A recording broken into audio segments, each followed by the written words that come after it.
Hello dear students, welcome to Unacademy. बेटा मैं आपका आकाश सर। आज हम कंप्लीट रोड मैप और सिलेबस डिस्कशन करने वाले हैं क्लास 10th केमिस्ट्री जेके बोस का। बेटा तो एग्जाम से पहले या स्टडी करने से पहले आपको एक इम्पॉर्टेंट चीज़ पता होनी चाहिए कि सिलेबस क्या है, क्या हमें पढ़ना है, कौन से बुक्स पढ़ने हैं, किस तरह से पढ़ना है, किसी टॉपिक में क्या याद रखना है, क्या छोड़ना है। ओके, ये कंप्लीट रोड मैप या जो आपका सिलेबस है वो हम आज कंप्लीट इस वीडियो में डिस्कस करने वाले हैं बेटा। ओके, तो पहले जो पहला क्वेश्चन है आपका कि सर हम कौन सी बुक यहाँ पे कंसल्ट करें, कौन सी बुक पे हम फोकस करें। बेटा जो आपका टेक्स्ट बुक है J&K बोर्ड का है ना, टेक्स्ट बुक जो उन्होंने प्रिस्क्राइब की है, तो उसी पे हमें फोकस करना है। मैंने उसी से टॉपिक्स लिए हैं और कंप्लीट एनालिसिस हम करेंगे हर किसी चैप्टर का। ठीक है, तो स्टार्ट करते हैं हम बेटा पहले चैप्टर से, that is chemical reactions and equations. जो आपका पहला चैप्टर है that is chemical reactions and equation.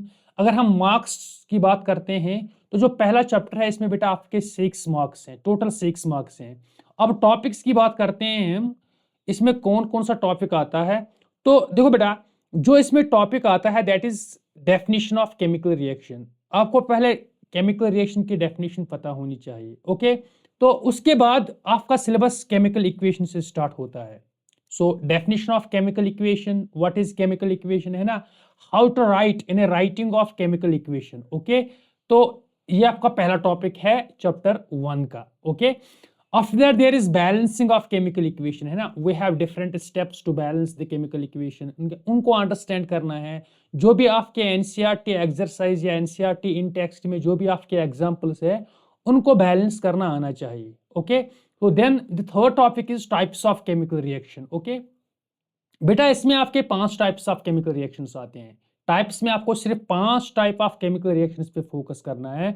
और जो भी जो आपकी टेक्स्ट बुक है उसकी जो थ्योरी दी गई है उसमें जो एग्जाम्पल्स दिए गए हैं उन एग्जाम्पल्स को याद करके जाना है। ओके, उनकी प्रैक्टिस करके जाना है, उनको हर किसी रिएक्शन को बैलेंस करके सीखना है बेटा। ठीक है, तो स्टार्ट करते हैं टाइप्स ऑफ केमिकल रिएक्शंस में। इसमें आपका आता है कॉम्बिनेशन रिएक्शन, डिकम्पोजिशन रिएक्शन, है ना, displacement reaction and double displacement reaction. Okay, तो ये है कुछ topics chapter first chemical reactions and equations का। बेटा अगर हम और टॉपिक्स को देख लेते हैं, जो इंपॉर्टेंट टॉपिक है इसमें जो आता है that is oxidation and reduction reaction. Okay, oxidation reduction reaction, इसमें एक तो मॉडर्न कंसेप्ट आता है, ओल्ड कंसेप्ट आता है ऑक्सीडेशन और रिडक्शन का, वो भी आपको सीखना है ना। Effects of oxidation and reduction in our day to day life, effects of oxidation and reduction, जिसमें आपका आता है करोजन एंड रेंसिडिटी। बेटा इस तरह से आपको जो आपका पहला चैप्टर है इसको कंप्लीट करके जाना है। ओके, तो इसमें कौन से टॉपिक्स हैं, तो मेरी एडवाइस ये है कि कम से कम पहले सिलेबस को याद कर लो, है ना। Syllabus tip of the tongue होना चाहिए। तो मैंने क्या बताया बेटा, केमिकल रिएक्शन का definition, chemical equation, writing of chemical equation, balancing of chemical equation, types of chemical equation reactions, जिसमें आपका आता है combination, decomposition, displacement, double displacement, oxidation and reduction reaction. Okay, और जो लास्ट टॉपिक है that is effects of oxidation in our day to day life, that is corrosion and rancidity. Okay, ये topics थे बेटा आपका जो पहला चैप्टर था उसमें जो आपके टॉपिक्स इंपॉर्टेंट टॉपिक्स हैं वो मैंने आपको डिस्कस किया है। ठीक है, अब यहां पे एक इंपॉर्टेंट चीज आपको याद रखनी है, कार्बोनेंटिस कंपाउंड्स। बेटा अगर हम एनसीईआरटी की बात करते हैं, एनसीईआरटी में जो कार्बोनेंटिस कंपाउंड्स है ये लास्ट चैप्टर है केमिस्ट्री का।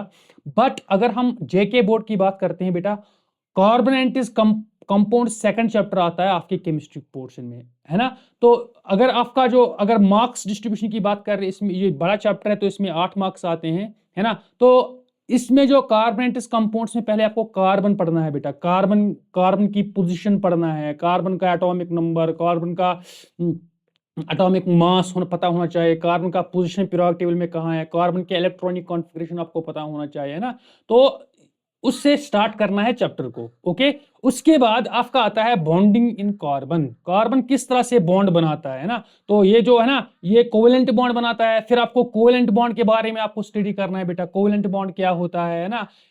इसमें डिफरेंट मॉलिक्यूल्स आते हैं, फॉर एग्जांपल हाइड्रोजन आता है, आपका ऑक्सीजन आता है, नाइट्रोजन आता है, मीथेन आता है, अमोनिया आता है। तो कम से कम इन मॉलिक्यूल्स का जो स्ट्रक्चर्स है, कोवेलेंट बॉन्ड जो लेविस स्ट्रक्चर्स है, वो आपको आने चाहिए, ठीक है। उसके बाद आपका जो टॉपिक, इंपॉर्टेंट टॉपिक आता है, that is called as allotropes of carbon. Allotropes of carbon जिसमें आपका डायमंड और ग्रेफाइट आता है। ग्रेफाइट और डायमंड में आपका एक तो ग्रेफाइट और डायमंड का स्ट्रक्चर पढ़ना है और इनके प्रॉपर्टीज को स्टडी कर लेना है।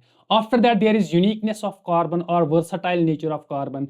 इस वर्सटाइल नेचर में आपका बेटा, आपका एक तो कैटिनेशन पढ़ना है, आइसोमेरिज्म पढ़ना है, टेट्रावैलेंसी पढ़ना है। वर्सटाइल नेचर में हम ये पढ़ते हैं कि कार्बन क्यों ज्यादा कंपाउंड्स बनाते हैं। ओके, तो ये है कार्बोनेटस कंपाउंड्स के टॉपिक्स। उसके बाद आपका जो स्टार्ट होता है वो हाइड्रोकार्बन पार्ट स्टार्ट होता है, जिसमें आपका आता है बेटा saturated and unsaturated hydrocarbons. Okay, saturated and unsaturated hydrocarbons के बाद बेटा जो आपका आता है that is simply isomerism. Isomerism एक लंबा टॉपिक है, बट आइसोमेरिज्म में आपको क्या स्टडी करना है बेटा, आइसोमेरिज्म में आपको सिर्फ चेन आइसोमर्स स्टडी करने हैं, चेन आइसोमर्स है ना। Then we have homologous series. And homologous series क्या होती है, अल्केन की होमोलॉगस सीरीज, अल्कीन की होमोलॉगस सीरीज, अल्काइन की होमोलॉगस सीरीज। ओके, उसके बाद प्रॉपर्टीज ऑफ होमोलॉगस सीरीज है ना, ये कुछ टॉपिक्स आते हैं होमोलॉगस सीरीज के अंदर। Okay, then there is nomenclature of organic compounds. Organic compounds की नेमिंग, एलिमेंट्री आइडिया देना है आपको। अगर आप डीप में स्टडी करना चाहोगे तो क्लास 11th में आपका एक बेटा एक पूरा चैप्टर आता है नोमेनक्लेचर का, उतना डिटेल में आपको स्टडी नहीं करना है क्लास 10th में। अगर हम बोर्ड्स की बात करते हैं तो आपको एलिमेंट्री आइडिया होना चाहिए कि हम किस तरह से नेमिंग देते हैं किसके, ऑर्गेनिक कंपाउंड्स की। ओके, सो उसके बाद आपका आता है दो इंपॉर्टेंट कार्बन कंपाउंड्स को आपने स्टडी करना है, that is ethanol and ethanoic acid है ना। एथेनॉल एंड एथेनोइक एसिड, इनको क्या क्या क्या याद रखना है बेटा, इनके यूजेस याद रखने हैं आपको, इनके प्रॉपर्टीज आपको याद रखनी है। ओके, और इनका कुछ केमिकल नेम है ना, केमिकल नेम, कॉमन नेम, ये कम से कम याद पता होनी चाहिए। Okay, then we have important topic जो आपका लास्ट में आता है, chemical properties of carbon compounds. Chemical properties of carbon compounds, जिसमें आपका आता है combustion reaction, oxidation reaction, addition reaction and substitution reaction. Okay, तो ये चार इंपॉर्टेंट रिएक्शंस हैं जो आपको स्टडी करने हैं बेटा, ठीक है। Then we have last topic of carbonates compounds, जिसमें आपका सोप्स एंड डिटर्जेंट्स आता है। तो इसमें सोप का, सोप स्ट्रक्चर का, सोप मॉलिक्यूल का स्ट्रक्चर पता होना चाहिए, माइसील फॉर्मेशन होना चाहिए, स्कम किस तरह से बनता है वो पता होना चाहिए। ओके, इस तरह से आपका जो इंपॉर्टेंट जो लेंथी चैप्टर था कार्बोनेटस कंपाउंड्स वो कंप्लीट होगा। Then we have third chapter metals and non-metals. Okay, non-metals and metals and non-metals। अगर हम मार्क्स की बात करते हैं तो 7 मार्क्स इसके हैं आपके बोर्ड्स में। तो इसमें जो पढ़ना है आपको, पहले आपको definition of metal and non metal कम से कम ये तो पता होनी चाहिए अगर आप क्लास 10th के बच्चे हो, है ना। उसके बाद physical and chemical properties of metals and non metals, chemical and physical properties of metals and non-metals. Okay, then we have reactivity series and we have applications of reactivity series. Okay, जो application of reactivity series है वो displacement reaction में भी याद आता है, हमें काम आता है ना। Reaction of metals with acids उसमें भी काम आता है। Okay, then we have properties of ionic compounds. Ionic compounds की प्रॉपर्टीज, आयोनिक कंपाउंड्स क्या है, मतलब नॉन मेटल जब नॉन मेटल के साथ रिएक्ट करता है तो आयोनिक कंपाउंड बनाता है ना।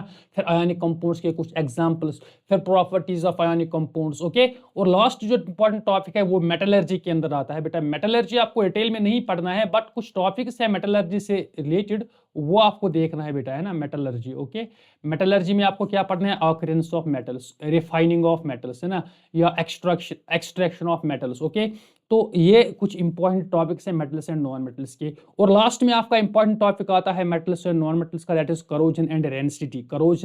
रेंसिटी तो पहले चैप्टर में आता है, इसमें आपका आता है corrosion of metal scientist prevention. Corrosion of metal scientist prevention. तो करोजन किस किस मेटल को आपका पढ़ना है, एक तो आपको पढ़ना है आयरन का करोजन पढ़ना है, कॉपर का करोजन पढ़ना है, सिल्वर का करोजन पढ़ना है। ओके बेटा, then we have last chapter that is acids base and salts. ये इंपॉर्टेंट चैप्टर है बेटा, ये इंपॉर्टेंट चैप्टर है, इसके 5 मार्क्स हैं आपके बोर्ड्स में।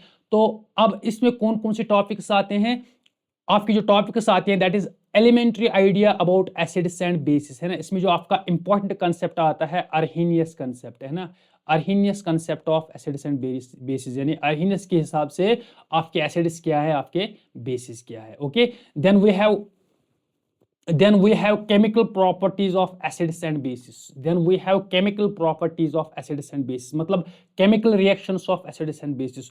कौन कौन से रिएक्शन आपको स्टडी करना है, यानी reaction of acids with metals, यानी मेटल के साथ एसिड का रिएक्शन, एसिड का रिएक्शन मेटल कार्बोनेट से मेटल बाइकार्बोनेट्स के साथ। ओके, तो इसमें सिर्फ एसिड्स को आपको देखना है। देखो बेटा, सिर्फ एसिड्स है ना, reaction of acids with metals, reaction of acids with metal carbonates, reaction of acids with metal bicarbonates. Okay, उसके बाद लेकिन बेस का कुछ रिएक्शन आपको पढ़ना है, that is reaction of acids and basis with water. Okay, water मतलब अगर हम बात करते हैं मेटल्स का रिएक्शन, आपको एसिड्स का रिएक्शन आपको मेटल्स के साथ पढ़ना है, मेटल कार्बोनेट्स के साथ पढ़ना है, मेटल बाइकार्बोनेट्स के साथ पढ़ना है और वाटर के साथ पढ़ना है। ओके, तो बेस का जो रिएक्शन है वो आपको सिर्फ थोड़ा सा पढ़ना है एसिड के साथ और किसके साथ पढ़ना है, वाटर के साथ पढ़ना है। ओके, तो ये एसिड्स एंड बेसिस का था। ओके, उसके बाद जो एसिड्स बेस का जो इंपॉर्टेंट टॉपिक आता है that is pH and it is importance. PH क्या होता है ना, it gives us the strength of acid. Okay, it is importance मतलब importance of pH in our everyday life, जिसमें आपका आता है for example importance of pH in digestion, importance of pH in farming, crop farming, importance of pH in self defense, है ना, importance of pH in the decomposition of teeth। Okay, ये कुछ importance है किसके, pH के। Okay, तो then we have idea of salts, their families and pH। एक तो सॉल्ट्स को आपने स्टडी करना है, सॉल्ट क्या होता है, आयोनिक कंपाउंड आता है, और इनकी फैमिलीज को स्टडी करना है। वी हैव क्लोराइड्स, है ना, we have salt chlorides, we have carbonates, we have sulphates, तो ये फैमिलीज आते हैं आपके सॉल्ट्स में। उसके बाद आपका आता है टाइप ऑफ सॉल्ट्स में, salt of weak acid weak base, salt of strong acid weak base, salt of weak acid strong base, है ना, salt of weak acid weak base. बेटा उनके एग्जाम्पल्स आपको पता होने चाहिए और उनका पीएच, है ना, उनका पीएच आपको पता होना चाहिए। अगर वो सॉल्ट्स पानी के साथ मिलाते हैं हम, तो कौन उस सॉल्यूशन का पीएच कैसे होगा। Okay, then we have important compounds जिसमें आपका आता है सोडियम हाइड्रोक्साइड NaOH, उसके बाद आता है बेकिंग सोडा सोडियम, जिसको हम सोडियम बाइकार्बोनेट के नाम से भी जानते हैं ना। उसके बाद आपका आता है वॉशिंग सोडा, यानी sodium carbonate decahydrate. Okay, last में आपका आता है प्लास्टर ऑफ पेरिस।